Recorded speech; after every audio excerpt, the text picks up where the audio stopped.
Breaking news చూస్తున్నాం. తెలంగాణలో ఆక్రమణలకు check పెట్టాలనే ధ్యేయంగా దూసుకుపోతున్నారు CM Revanth. Musi river front development పై ఉన్నత స్థాయి సమీక్షను నిర్వహించారు. మూసీ రివర్ ఫ్రంట్ ప్రాజెక్ట్ అభివృద్ధిలో భాగంగా ఆక్రమణలు తొలగింపునకు ఆదేశించారు. ఈ మేరకు ఆక్రమిత చెరువులు, నాలాలతో పాటు మూసీ పరివాహిక ప్రాంతంలో నివసిస్తున్న అర్హులైన పేదల వివరాలను సేకరించాలని చెప్పారు ఆయన. ఆయా కుటుంబాలు రోడ్డున పడే పరిస్థితి రావద్దని రేవంత్ సూచించారు. అందుకుగాను మూసీ నిర్వాసితులకు డబుల్ బెడ్రూమ్ ఇళ్లు కేటాయిస్తూ ప్రభుత్వం ఉత్తర్వులు జారీ చేసింది. అలానే మూసీ రివర్ బెడ్లోని 1600 ఇళ్ల తొలగింపునకు సీఎం గ్రీన్ సిగ్నల్ ఇచ్చారు. అయితే నిర్వాసిత కుటుంబాలు 16,000 వరకు ఉంటాయని అధికారులు అంచనా వేస్తున్నారు. అర్హులైన ప్రతి పేద కుటుంబానికి ఇల్లు కేటాయిస్తామని రేవంత్ హామీ ఇవ్వడం పట్ల ప్రజలు హర్షం వ్యక్తం చేస్తున్నారు. నేటి నుంచి ఇంటికి అధికారుల బృందం వెళ్లి సర్వే చేపట్టబోతున్నట్టుగా తెలుస్తోంది.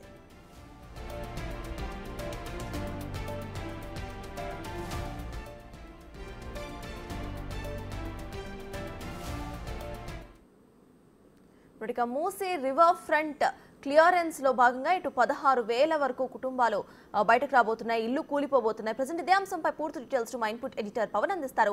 పవన్, చెప్పండి, మొత్తం ఈ 16,000 కుటుంబాలకు అటు permanent houses, double bedroom houses ఇస్తానంటూ కూడా రేవంత్ రెడ్డి ప్రామిస్ చేశారు. దానికి సంబంధించి వాళ్ళకి కొన్ని క్రైటీరియా కూడా ఉంచారు. ఈ క్రైటీరియా ఎలా ఉండే అవకాశం ఉందనుకోవచ్చు? ప్రెజెంట్ అప్డేట్స్ ఏంటి?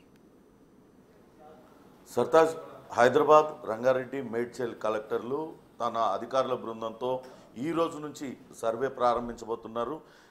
గుర్తించిన నిర్వాసితుల ఇళ్లకు వెళ్ళి వాళ్ళందరికీ ఎక్కడెక్కడ వాళ్ళకి డబుల్ బెడ్రూమ్ కేటాయించేది పూర్తి వివరాలన్నింటినీ కూడా సేకరించి అక్కడ నిర్వాసితులకు కూడా వివరించే ప్రక్రియను ఈ రోజు నుంచి ప్రారంభించనున్నారు. నిన్న సీఎం రేవంత్ రెడ్డి అధ్యక్షతన ఆయన నివాసంలో అటు సమీక్షా సమావేశాన్ని నిర్వహించారు.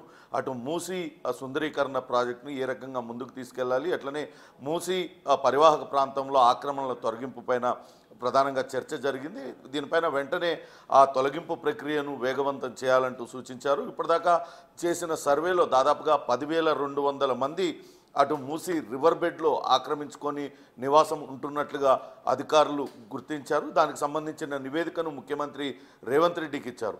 ఈ సంఖ్య మరింతగా పెరిగే అవకాశం ఉంటుంది. రివర్ బెడ్లో ఉన్న వాళ్ళని మొదటగా ఖాళీ చేయించాలి, ఆ కూల్చివేతల కార్యక్రమాన్ని అంతా కూడా హైడ్రాకు అప్పగించాలంటూ నిన్న నిర్ణయించారు. దానికి సంబంధించిన ఆదేశాలు కూడా జారీ చేశారు. ముందుగా రివర్ బెడ్లో ఉన్న 10,200 మందిని అక్కడి నుంచి తరలిస్తారు. వాళ్ళందరికీ కూడా ఆయా ప్రాంతాలలో, మూసీ పరివాహక ప్రాంతాలలో నుంచి వాళ్ళని తరలించి డబుల్ బెడ్రూమ్లలో వాళ్ళకి ఎక్కడెక్కడ కేటాయించేది, ఆ దగ్గరలో ఉన్న ఖాళీగా ఉన్న డబుల్ బెడ్రూమ్లను కూడా ఇప్పటికే గుర్తించారు. దాదాపుగా 40,000 డబుల్ బెడ్రూమ్లు ఖాళీగా ఉన్నట్లుగా గుర్తించారు. అక్కడ వాళ్ళని అకామిడేట్ చేసేందుకు అధికారులు ఇప్పటికే చర్యలు కూడా ప్రారంభించారు. ఈ రోజు నుంచి సర్వే చేసిన తర్వాత ఏదైతే రివర్ బెడ్లో ఉన్నవి కాకుండా బఫర్ జోన్లో ఉన్న వాటికి ఒకవేళ పట్టా భూములు అయితే ఆ పట్టాకు సంబంధించి అక్కడ మార్కెట్ ధర ప్రకారం వాళ్ళకి ఆ ధర నిర్ణయించి వాళ్ళకి నష్టపరిహారం చెల్లిస్తారు. అట్లనే ఆ భవన నిర్మాణాన్ని కూల్చివేస్తారు కాబట్టి దానికి కూడా నష్టపరిహారం ఇవ్వడానికి అటు రాష్ట్ర ప్రభుత్వం అంగీకరించింది. ఏ ఒక్క పేదవాడు కూడా ఇల్లు కోల్పోయి రోడ్డున పడకుండా ఉండేలా చూడాలి.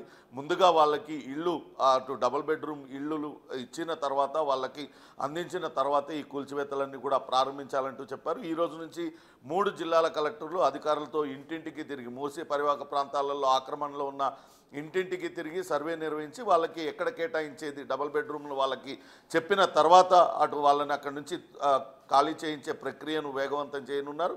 ఈ రోజు నుంచి వారం రోజుల లోపలనే ఇదంతా కూడా ప్రక్రియ పూర్తి కావాలంటూ సీఎం ఆదేశాలు జారీ చేసిన నేపథ్యంలో వేగంగా ఈ ప్రక్రియ అంతా కూడా కొనసాగుతుంది. అట్లనే ఇంకా వేరే చోట్ల చెరువులు, కుంటలకు సంబంధించి కూడా చర్చ జరిగింది. ఆ చెరువులు, కుంటల పరిరక్షణకు అక్కడ కెమెరాలు ఏర్పాటు చేసి ఆ కెమెరాలను ఇక్కడ జూబ్లీ బంజారా హిల్స్లో ఉన్న ఇంటిగ్రేటెడ్ కమాండ్ కంట్రోల్కు అనుసంధానం చేయాలి. తద్వారా భవిష్యత్తులో అవి ఆక్రమణలకు గురి కాకుండా ఎప్పటికప్పుడు దానిపైన నిఘా ఉంచే అవకాశం ఉంటుందంటూ సీఎం ఆదేశాలు జారీ చేసిన నేపథ్యంలో ఆ దిశగా అధికారులు అయితే ఏర్పాట్లు చేస్తున్నారు. ఇక మూసీ సుందరీకరణ ప్రాజెక్ట్ కావచ్చు, మూసీ ఆక్రమణల పైన మాత్రం ఈ రోజు నుంచి అటు ఆ మూసీ ఆక్రమణల తొలగింపు ప్రక్రియను వేగవంతం చేసే పనినైతే అధికారులు మొదలుపెట్టారని చెప్పాలి. సర్తాజ్. Right, thank you Pawan.